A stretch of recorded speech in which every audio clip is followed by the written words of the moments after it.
टोंक जिले में जाट समाज की सुधार की मुहिम को वर्षों पहले शुरू करने वाले सम्मान्य तहसीलदार जी रमेश जी खरबास और उनके परिवारजन जो जिले के लिए एक मिसाल है। सर, सामाजिक सुधार को लेके अपना एक आह्वान।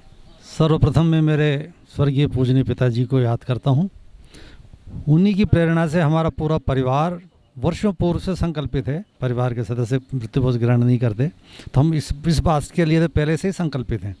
हम सामाजिक सुधार के दृष्टि से पिछले 2 वर्ष से निरंतर मीटिंग्स आयोजित कर रहे थे और गांव-गांव जा रहे थे।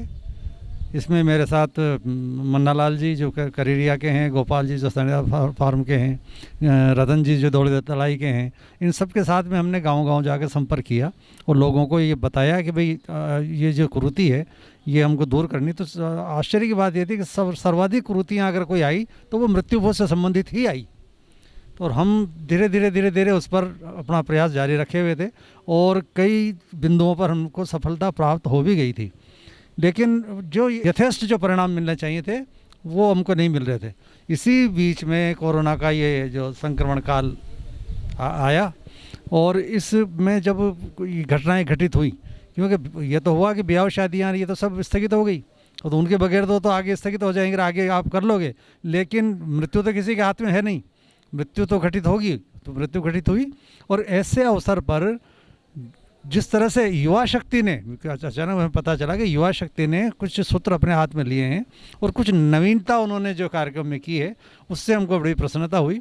तो मैं समझता हूँ कि किसी भी समाज और राष्ट्र को अगर कभी क्रांति आई है तो वो क्रांति युवाओं के द्वारा ही संभव हुई है। युवाओं ने वो क्रांति की है। आज मुझे लग रहा है कि इस कुरीति को दूर करने के लिए भी हमारी युवा शक्ति आगे आई है और उन्होंने इसको जो है सफलतापूर्वक आयोजित कर भी लिया है।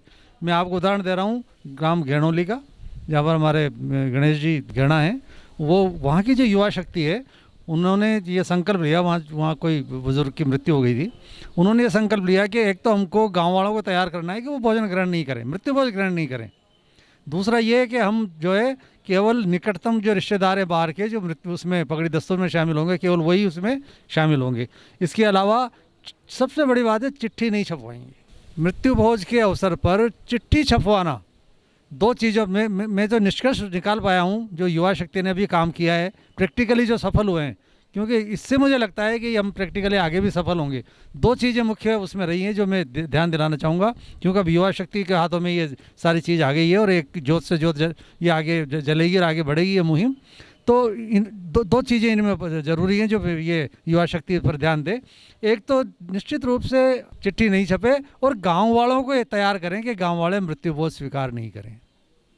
ये 2 चीज़ें अगर इसमें हो जाएंगी तो बहुत सारी कुरीतियाँ मृत्यु भोज की दूर हो जाएंगी। आज ये जो युवा शक्ति ने, जिसमें किशन लाल जी और हेमराज जी और ये हमारे जो आदरणीय एडीएम साहब हैं, जब से टोंक ज़िले में आए हैं तब से एक के बाद एक बहुत नवाचार, बहुत नई चीज़ें, नई प्रेरणा, तो उनके द्वारा प्रेरित जो युवा शक्ति है ये निश्चित रूप से इस कुरीति को और दूर कर सकेगी। जो अपेक्षित परिणाम जब तक नहीं आ रहे थे, अब हमको अपेक्षित परिणाम मिलेंगे। मैं युवा शक्ति को ऐसे अवसर पर आज मैं बहुत प्रसन्न हूँ और इस मुहिम की सफलता के लिए अपनी तरफ से बहुत शुभकामना और युवा शक्ति को बहुत बधाई। Thank you.